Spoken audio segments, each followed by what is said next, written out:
Capítulo 1. Teoria das relações humanas. Imagine que você é um funcionário da empresa A. Eles esperam que você seja o mais eficiente e produtivo possível, e há fluxos de trabalho e processos rígidos que você precisa seguir.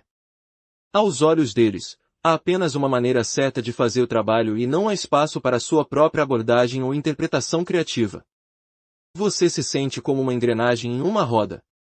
Agora, imagine que você trabalha para a empresa B. Eles valorizam suas opiniões sobre seu ambiente de trabalho e o tratam como um indivíduo com preferências e perspectivas únicas. Eles incentivam relacionamentos próximos com seus colegas e seu gerente e oferecem muitos elogios por um trabalho bem feito.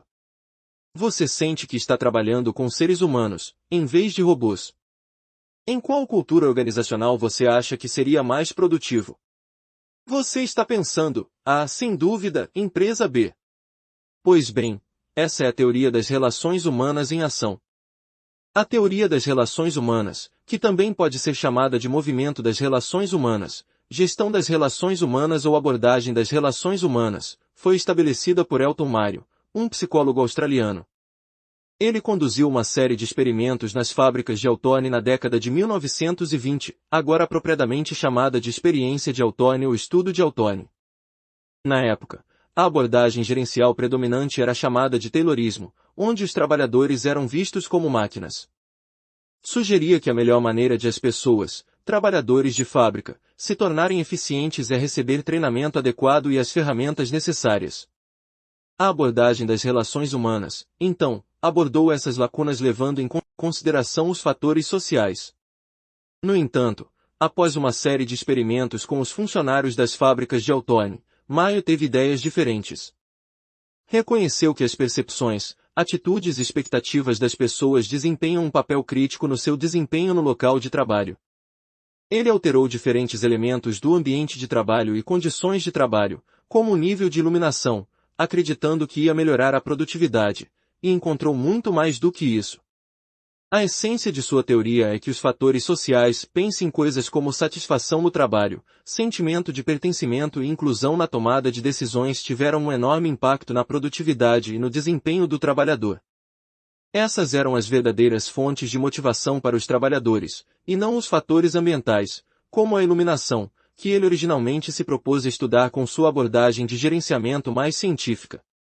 Ele concluiu que os trabalhadores não eram máquinas, mas indivíduos que tinham preferências únicas. Assim, nasceu a teoria das relações humanas. Abrange muito, mas a abordagem das relações humanas pode ser resumida em 5 conclusões principais.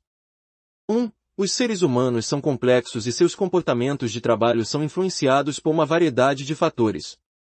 2. Os trabalhadores são influenciados pelas normas que seu grupo de trabalho primário estabelece. 3. A estrutura social desses grupos de trabalho é mantida por símbolos de poder relacionados ao trabalho. 4. Os gerentes devem entender as necessidades exclusivas dos trabalhadores, em vez de assumir uma abordagem de tamanho único. 5. Os funcionários estarão mais abertos a mudanças se você lhes der a oportunidade de participar. Em suma, os fatores que mais impactam o desempenho de um trabalhador são mais psicológicos do que qualquer outra coisa. As pessoas são seres sociais, e seu local de trabalho é um sistema social por si só. Capítulo 2. Quem são os principais contribuintes para a teoria das relações humanas?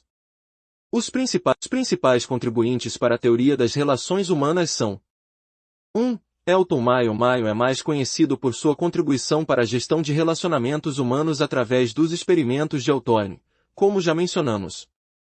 2. Mary Parker Follett. Follett empregou ferramentas psicológicas para entender o uso eficiente das pessoas. Ela introduziu o conceito de autoridade e responsabilidade despersonalizadas. Também defendeu a integração da tomada de decisão por meio de canais de comunicação. Follett pesquisa princípios clássicos de gestão no contexto dos elementos humanos. Ela empregou a psicologia para entender as interações dos funcionários e promover o uso eficiente das pessoas na organização. Em seus trabalhos coletivos, Administração Dinâmica, Follett usou a psicologia para explorar vários aspectos do ambiente organizacional, como: 1. Os trabalhadores devem participar do processo de tomada de decisão por meio de canais de comunicação definidos.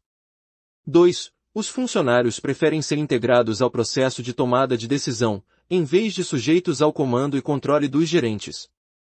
3. Trabalhar em grupo é geralmente mais produtivo do que trabalhar individualmente. 4. Autoridade e ordem em uma organização devem ser despersonalizadas. Os fatos de uma situação determinam a base da autoridade e da responsabilidade. 5. Os gerentes devem integrar as contribuições dos funcionários na resolução de conflitos que tragam benefícios a todas as partes interessadas. 6. A integração entre departamentos ou grupos dentro da organização é preferível.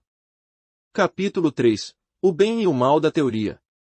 Bem ou mal, empresas sempre estão tentando criar novas maneiras de satisfazer os colaboradores para que estes melhorem resultados, o que se traduzirá em lucro para a empresa. De qualquer forma, essa teoria causou uma grande mudança na forma como as organizações eram administradas, e a maioria das empresas ainda incorpora aspectos desse movimento até hoje.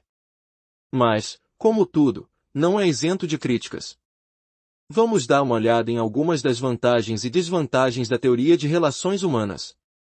Vantagens da teoria das relações humanas para a gestão. Faz sentido que tratar um funcionário como um indivíduo único ofereça algumas vantagens em termos de motivação, moral e até comunicação organizacional. E é verdade que uma abordagem de relações humanas tem grandes vantagens para os empregadores, incluindo 1. Maior engajamento. Quando os funcionários se sentem valorizados, eles se envolvem mais com o trabalho, produzindo mais e melhor. 2. Aumento da produtividade. Como os funcionários têm um maior compromisso com suas organizações, a motivação dos funcionários aumenta e sua produtividade também. 3. Melhor retenção. Tudo isso significa que os funcionários são mais propensos a permanecer por muito mais tempo. Críticas à teoria das relações humanas para a administração. Embora a teoria das relações humanas tenha colocado mais ênfase no tratamento positivo dos funcionários do que a maioria dos modelos de gestão anteriores, os críticos argumentaram que ainda era outra maneira de manipular os trabalhadores no interesse de aumentar sua produção. Além disso, outros sustentam que os próprios experimentos de Hawthorne não eram científicos e não podiam fornecer conclusões reais e tangíveis sobre a satisfação dos funcionários. Essa teoria também é criticada por ser um tanto míope, pois não leva em conta fatores sociais, econômicos e tecnológicos mais amplos da época. Basicamente, a desvantagem dessa teoria é que ela requer a aceitação de inúmeras suposições sobre o comportamento humano, e para isso, deveria levar fatores complexos e que não foram abordados apropriadamente nas pesquisas. Capítulo 4. A necessidade de habilidades de relações humanas. A teoria das relações humanas de Elton Mayo mostrou que os relacionamentos são altamente influentes para a produtividade humana. Empregadores e gerentes precisam ter uma vasta gama de habilidades para levar efetivamente uma cultura de trabalho focada nas relações humanas. Vejamos as 3 principais habilidades necessárias para relações humanas bem-sucedidas. 1. Comunicação. No centro da abordagem de relações humanas para a gestão encontra-se uma forte capacidade de comunicação. Isso garante que todos na organização estejam na mesma vibe. Abrange todas as formas de comunicação verbal, não verbal e escrita. Seja o contato visual que você mantém com seu público durante as reuniões ou os e-mails que você envia, as habilidades de comunicação eficazes são uma ótima maneira de transmitir sua mensagem e se conectar com outras pessoas. Gerentes e líderes de equipe devem se concentrar especialmente em aprimorar essas habilidades, pois isso os ajuda a impulsionar o trabalho em equipe e a colaboração, gerando grandes resultados. 2. Resolução de conflitos. Não é nenhum segredo que os funcionários vêm de várias esferas da vida.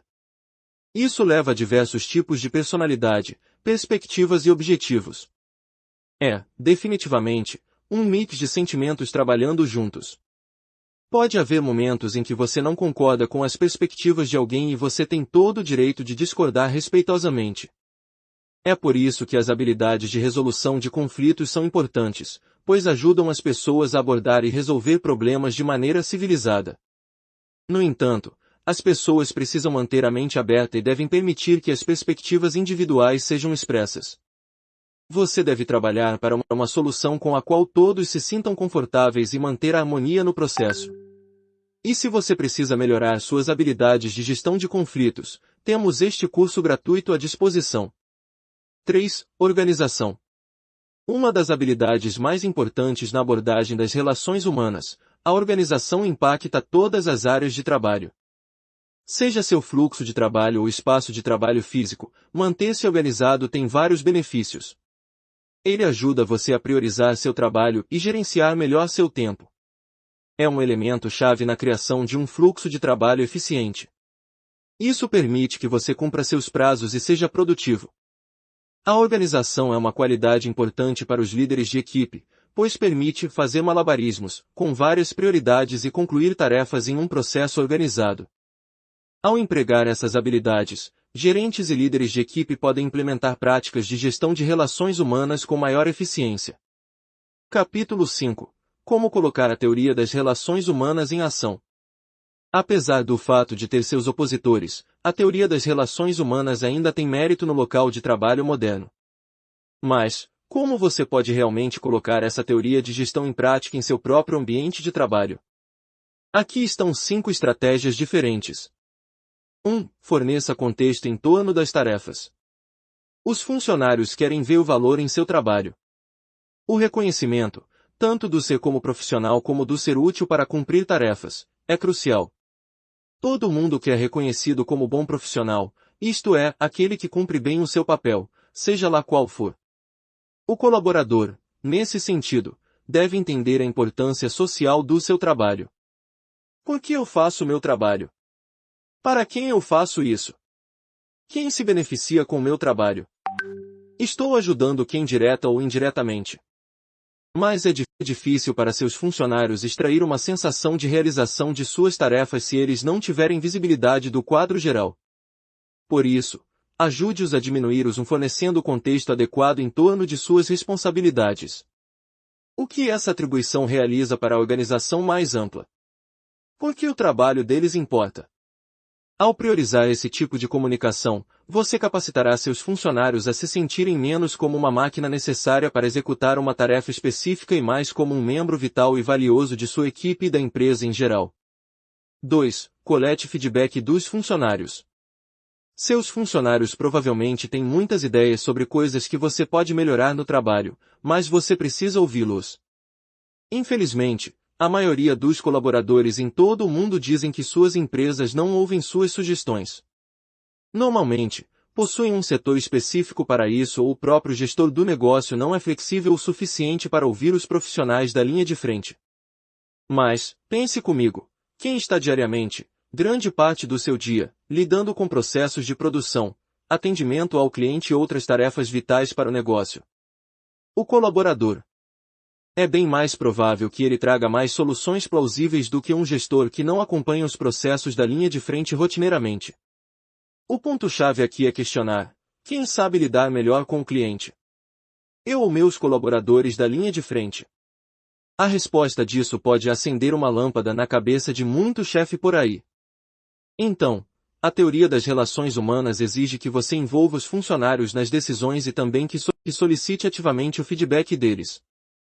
Chamamos isso de gerenciamento participativo, ou gestão participativa, onde os funcionários estão envolvidos em discussões e processos de tomada de decisão dos mais diversos níveis da empresa. Mas aqui está o importante a ser lembrado: se você coletar feedback e nunca agir de acordo com ele, isso apenas gerará mais frustração. A comunicação é fundamental aqui. Os funcionários duvidam dos motivos dos gerentes que pedem suas opiniões e não fazem nada com eles. Os funcionários esperam e precisam de resolução, e uma das melhores maneiras de fazer isso é por meio do planejamento de ações. Algo deve ser feito. Ou, se nada for feito, explicar o motivo para quem participava com essas sugestões. 3. Entenda os funcionários como indivíduos únicos. Lembre-se de que um dos princípios centrais da teoria das relações humanas é que não existe uma abordagem de gerenciamento única para todos. A satisfação do trabalhador só melhorará se a administração entender que os funcionários têm necessidades fisiológicas únicas e perspectivas diferentes que agregam valor à organização como um todo. Uma das melhores maneiras de fazer isso é usar um sistema que obtém informações detalhadas sobre diferentes tipos de motivação e estilos de trabalho em sua equipe. Você poderá adaptar seu estilo de gerenciamento de acordo, combinar tarefas e projetos com os pontos fortes dos membros de sua equipe e entregar mensagens e feedback de uma maneira que ressoe com cada um deles individualmente. Basicamente, você deve entender com quem está lidando para saber como administrá-lo bem. 4. Ofereça elogios e reconhecimento adequados. Quão motivado você estaria para continuar produzindo se sentisse que seu trabalho duro nunca foi reconhecido ou celebrado? Sua motivação diminuiria rapidamente, não é? Seus funcionários anseiam por reconhecimento. É nítido que os colaboradores trabalhariam mais se seus esforços fossem mais bem reconhecidos.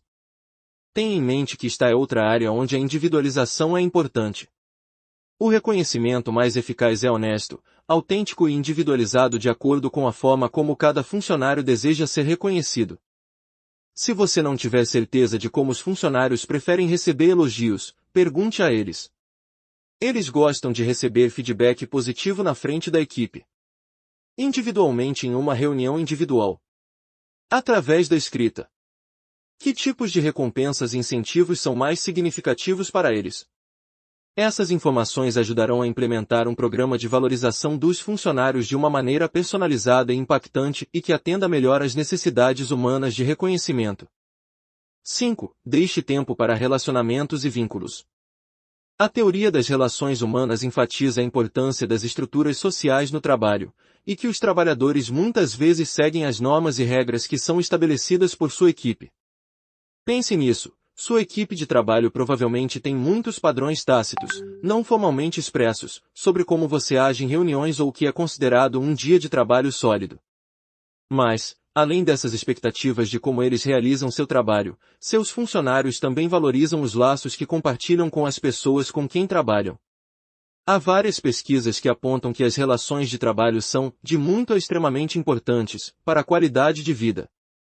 Certifique-se de incentivar esses relacionamentos e esse nível de conexão.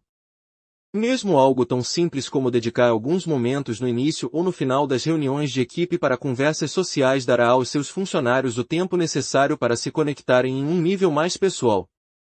Uma dica bem legal, aqui, é a criação de um programa de qualidade de vida.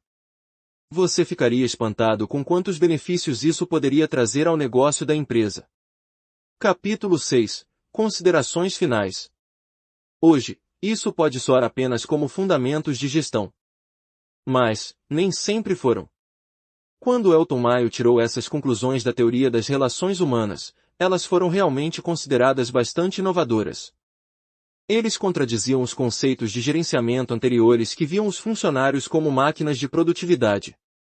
Nossa sociedade acelerada nos leva a negligenciar nossa necessidade muito humana de tirar um momento para fazer uma pausa e refletir. Pois então, dê uma pausa e reflita. Use os conceitos aprendidos aqui neste curso como um guia para entender os fundamentos da teoria das relações humanas e implementar essas estratégias em sua própria equipe.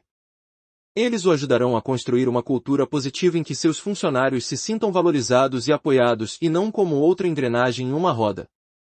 Esperamos que tenha gostado deste curso de Teoria das Relações Humanas. Desejamos a você todo o sucesso do mundo. Agora você pode solicitar o seu certificado se assim o desejar. Até o próximo curso!